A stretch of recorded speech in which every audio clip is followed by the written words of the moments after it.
Hey, it's Rachel from All About Planners. This is a review of the Legami, however you pronounce that, planner. So this one is quite similar to the Leuchtturm and the Moleskine. I do have both of them here and I'll show you at the end what I mean.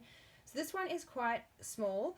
You could definitely take this with you in your handbag. It's probably about as small as I would ever go for a planner because it's small, but you do still have functional space. Sometimes when they get really small, it's just kind of pointless. So this one is 5 inches wide by about 7.25 inches high. It has the same elastic band that most of these style of notebooks have. It's got that same cover, which is like that bendy sort of leathery style. Just pull that off. It is a 12-month planner and it has the horizontal days of the week on the left, if I ever get this thing off, and then the notes on the right. It's quite thin, as you can see, and because of that cover, which is that thin bendy stuff, feels like it weighs practically nothing. If I add this to my handbag, I don't think I'm really going to notice the extra weight from it. So it has this little thing here to keep all the pages together, or you could just shove that at the back if you don't want it. Okay, so let's have a look. You got dates at a glance.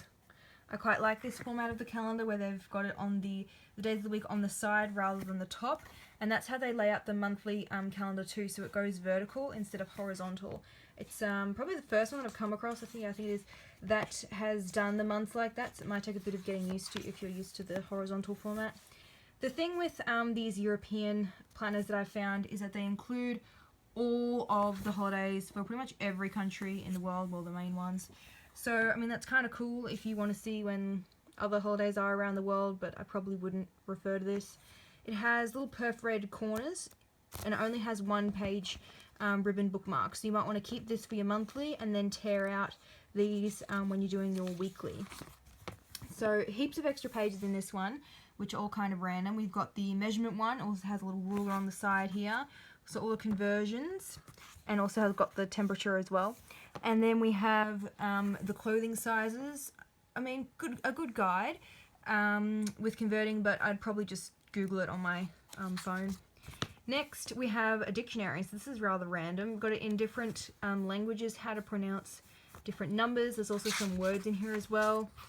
I think this would be a good planner to take with you traveling if you're going off the grid and you don't have, you're not going to have internet, or you're not going to pay for like data roaming, because then you have the language stuff and you've got the conversion and the numbers and all that stuff with it.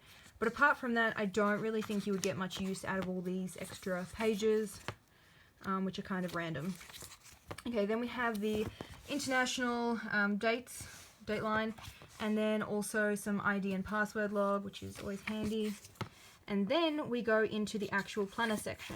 So at the front, we have the your list for each month and then the monthly calendar. And this is what I mean by going portrait way. So it starts on a Monday, but then the first week is like this, and you got your next week, so instead of horizontal, it's vertical. Now these boxes are super small. So if I just grab my ruler, I can show you that they're only about, what's that, about 0.75 of an inch, not quite, by about not quite 1 inch high, so they're very small boxes. I don't think you could really write much in them.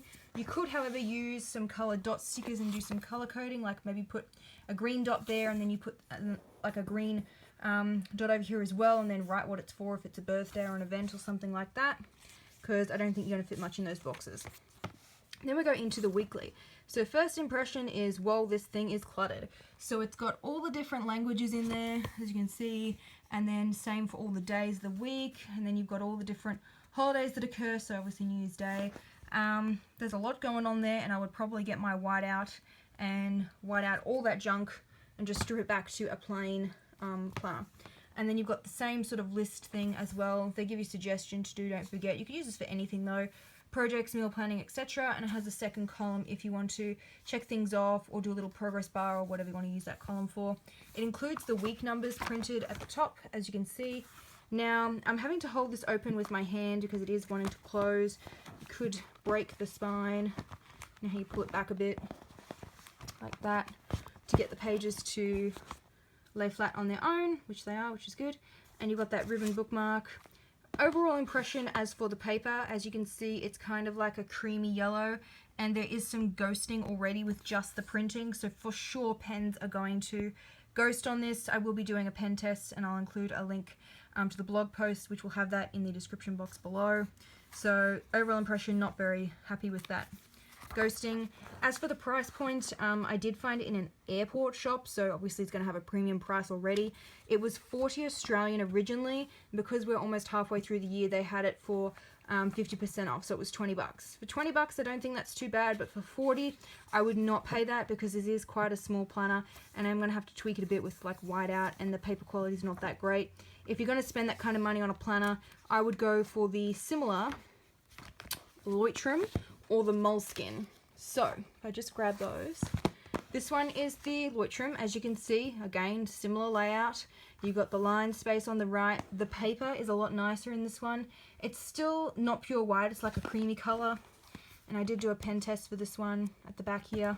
And it does still have bad ghosting, but I think it is better quality overall. And it's bigger page size than the other one as well. So if I just do a quick comparison here, as you can see. And the last one that it's similar to, if you want another option, is the Moleskine. Same deal with the paper quality not being the best. Combined weekends. This one also prints the holidays, see, for all the different nationalities. And the pen test for this one, sorry my hand's shaking, I did do a pen test in here somewhere, wherever that's gone. But anyway, it did have the same sort of ghosting as the Leuchtturm too. So a page comparison just quickly for all three before I finish this video. It's about the same. I know it's a bit smaller in width than the Moleskine, a lot smaller than that Leuchtturm. And as for the heights, shorter again. And I'll just lift these up so you can see the different thicknesses, which they're all quite similar.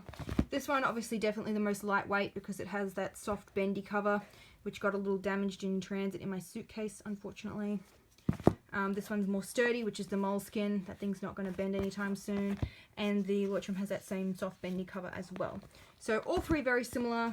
Go with whatever suits you. I hope you found this video helpful. Again, I'll have that pen test in the description box below.